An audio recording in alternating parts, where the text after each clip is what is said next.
conversation hosted by Alex Resvan Bienet.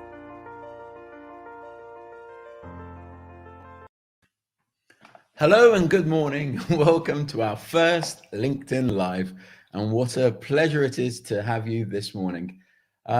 We may have some technical glitches. I don't know. This was the first time using the platform, so I'm hoping you can hear me and everything's going well. So it's going to be a very brief, sharp look at what we saw at NRF and what themes happened and what were the clear winners. So let's get straight into it. Bear with me. If you've got any questions or comments, please pop them in the chat and I'll do my best to answer them as we go through.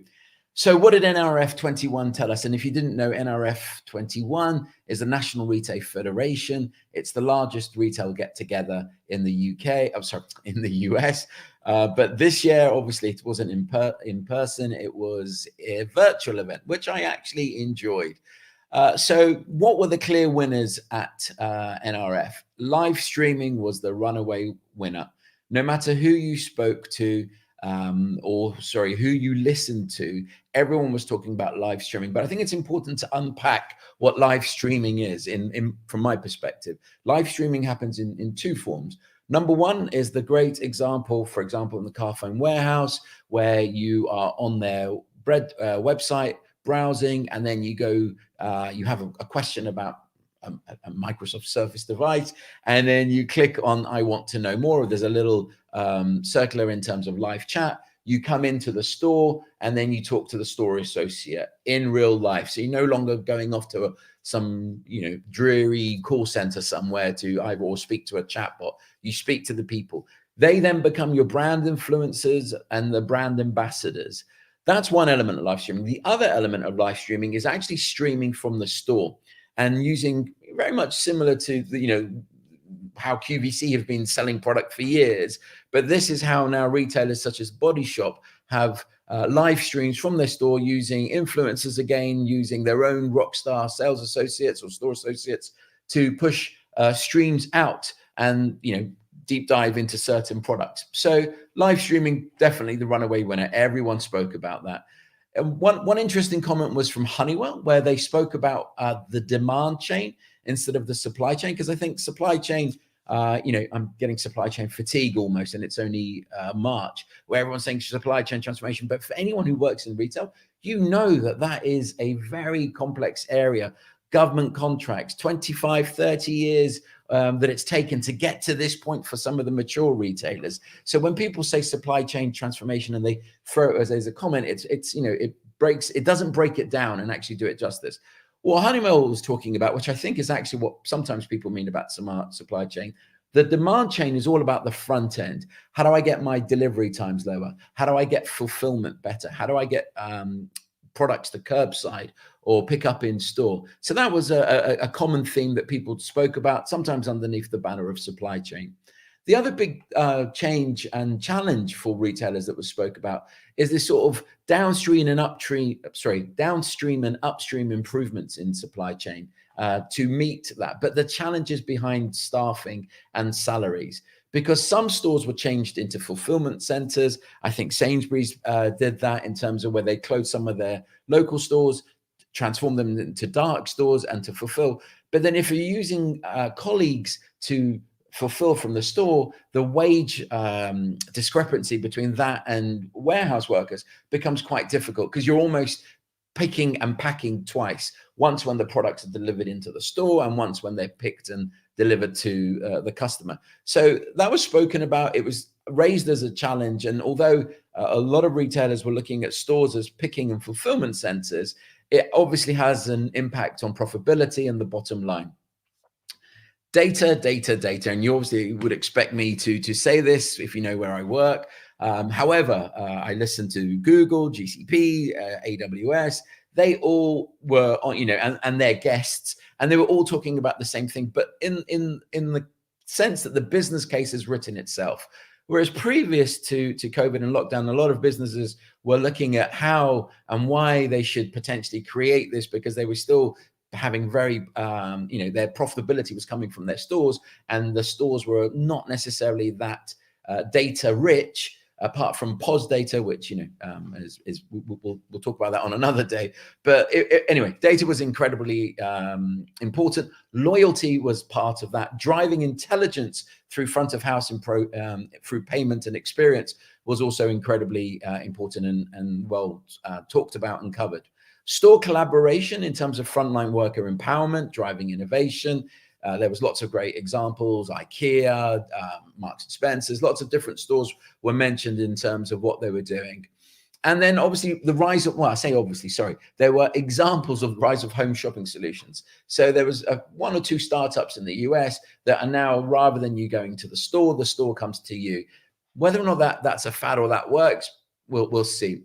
Computer vision is here to stay. With Amazon opening up in Ealing and Wembley over the last couple of weeks, computer vision is here to stay. Whether or not the privacy concerns are highlighted, whether or not that becomes an issue, and computer vision, again, just to unpack that's when you go into a store or when your colleagues are working in a store using computer vision to spot breaches of health and safety, where potentially there may be a need for assistance, but also to recognize product, whether that's at the checkout, to prevent fraud, to prevent shrink.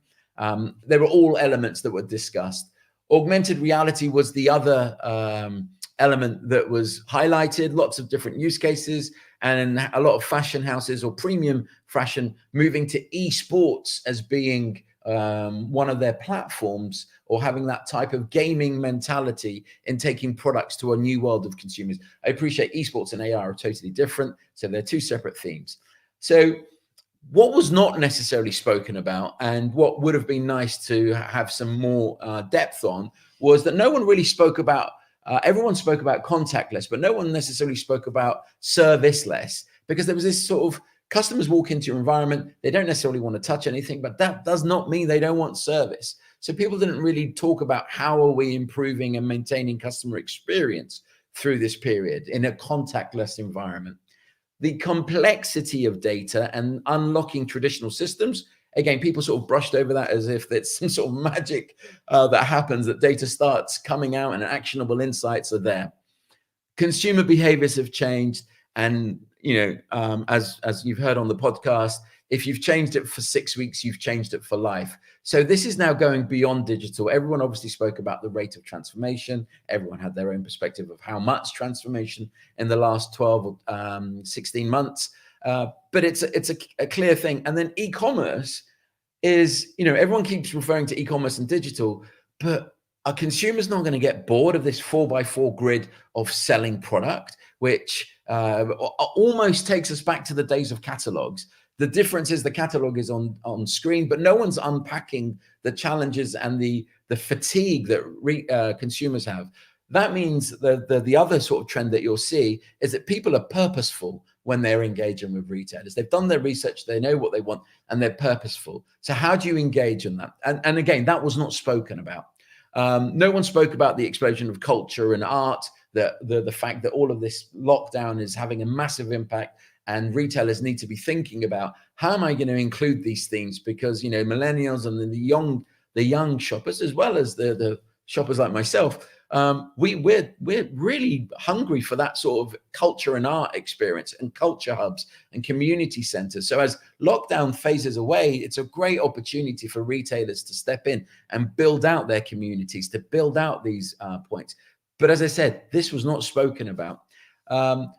As there was 2 elements of AR in esports. I think there was maybe 2 talks. I see that as another great area and opportunity that people potentially are missing right now.